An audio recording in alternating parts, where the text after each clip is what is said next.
All right, are we ready to go on the record? Yes, we are, Judge. Okay, and we are here on case number D402438, Stroh versus Lavin. Counsel, please state your name and bar number for the record. Good morning, Your Honor. Shay Backus, bar number 8361, appearing today on behalf of the Thea Lavin, also appearing by video. And I'll note for the record that the plaintiff is present in proper person. Jeffrey Young, it looks like Mr. Shaner is listed as an attorney for the plaintiff. Please remove him. He's not the attorney for the plaintiff. That seems to be an error. It is. We've tried, my supervisors, we've tried over and over to get that out of there. I'll try again. I do apologize, Judge. Okay, but I want the record to reflect that the plaintiff is in proper person. Absolutely. Okay. And I know we continue this matter so that Ms. Backus would have a chance to review Mr. Stroh's letter with her client. You know, as I read it and as I realize all the rulings that have been made in this case, nothing was made really permanent at this point. It seems to me that maybe there should be an evidentiary hearing that gives both parties their day in court, if you will. Clearly, Mr. Stroh has a different take on what has happened between Caden and him than does the defendant, and I think he's entitled to present his position to the court. Now, it won't be me, because I'm done at the end of the month, and I don't know who your judge is going to be. I know Judge-elect Perry is taking my department, but we're going to have mass reassignments to 3 new judges. Moreover, each party, anytime there's a new judge, you get to file what's called a peremptory challenge to remove a judge if you don't want that judge. I don't know who your judge is going to be. It makes no sense for me to give you an evidentiary hearing date. Because of that, it just won't work. I can't tell somebody who succeeds me in the case how to manage their calendar. I just can't do that.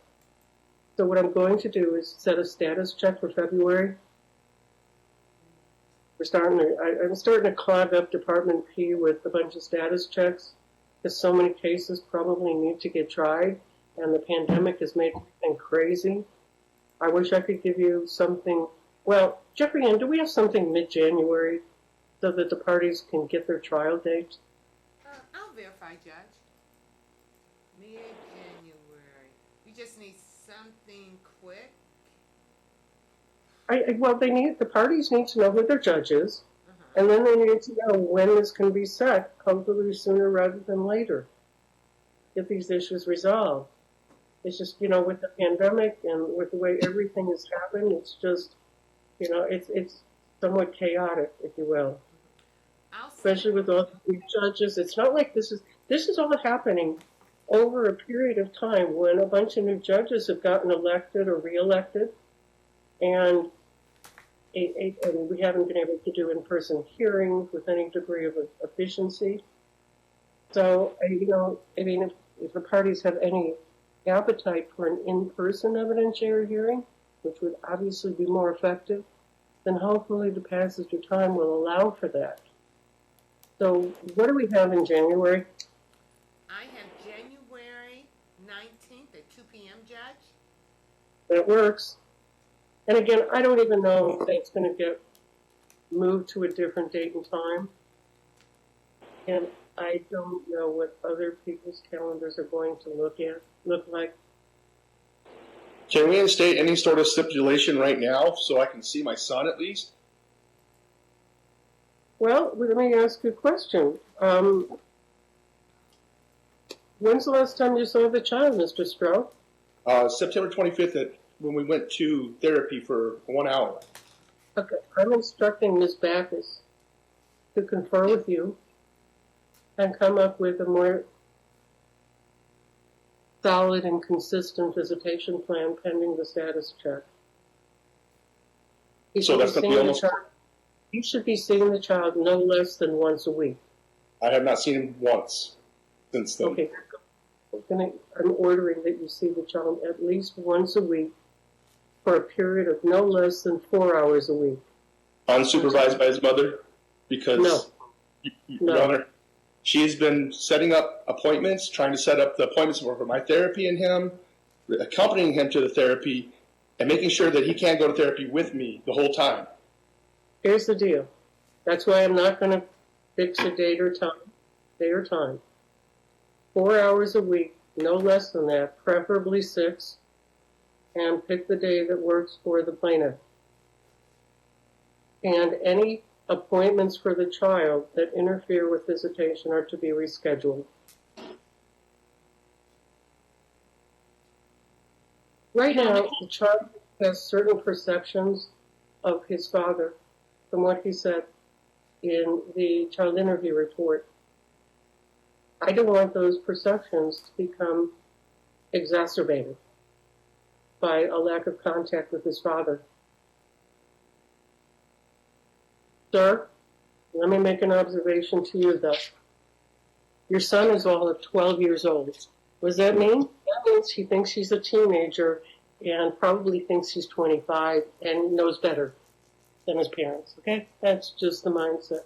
But I also want you to focus on the fact that aside from him being probably a very typical kind of teenager or teenager going through a pandemic, okay, his world has gotten totally rocked, okay? He got school taken away from him. He's had his friends taken away from him. He's had the park taken away from him. He's had restaurants taken away from him. He's had the mall taken away from him through no fault of his own. He did nothing to deserve it. It's just the state of the world. And he's probably sees the news or hears the news, and these news people are busy scaring the living daylights out of us adults about the pandemic and the chaos in our country and all that kind of stuff. Okay? He's hearing all this. So when you deal with him and when you engage him, incentivize him, make sure that his time with you is thoroughly pleasant. And that if there are things that he wants to vent about, you're not there to correct him. You're there to listen to him. Because he's going through so much. Yes, Your Honor. With all that being said there, I agree with you. All right, Mr. Stroh, when this hearing is over, place a call to Ms. Backus and get that more formalized, okay? Okay. All right. Thank you. And then, Yes, Your Ms. Honor, Backus? yeah, I just wanted to clarify just two things. One, and the whole reunification therapy had not happened. I know Ms. Lavin and Caden are motivated to do that. Mr. Stroh picked out a counselor, Dr. Gray. Can we make sure that's kind of also getting in place? That could be a good time if we did that on a regular basis to do that visitation so the minor could see dad. Yeah. Would you please have the discussion with Mr. Stroh? Try to work it out, but it's going to be a minimum of 4 hours a week, preferably 6. And any appointments the child has will be scheduled around that time. So pick a time certain that the plaintiff is not working, that he can spend some time with this boy, and maybe they can organically repair the relationship. Right now, trying to do reunification with the pandemic is very problematic. It's not working because it's not in person. So there needs to be some in-person contact, and Hayden has zero teenage discretion about this. Yeah, I think they did have appointments where the two of us would be going to it in person. I thought that maybe I misunderstood. And then the other thing is, Your Honor, when Mr. Stroh had asked if it was unsupervised, did you say no or yeah, they can have unsupervised visits? I just wanted to clarify that. Unsupervised. No supervision. I'm trying to repair this relationship. This is a time when, whether he's mad at his father or not, and I don't know that he really is, but whether he's mad at his father or not, he needs his father. He needs that piece of the puzzle that he can be sure of, because he's greatly insecure right now, like all kids, most adults. Okay, please prepare that order from today. Once you've spoken with Mr. Stroh, include that timeshare in your order, okay? And so if we don't come to an agreement on the reunification therapy, the last order from September, then I'm just trying to wrap my head around both of those. I know Caden was eager to get my successor can deal with the reunification issue.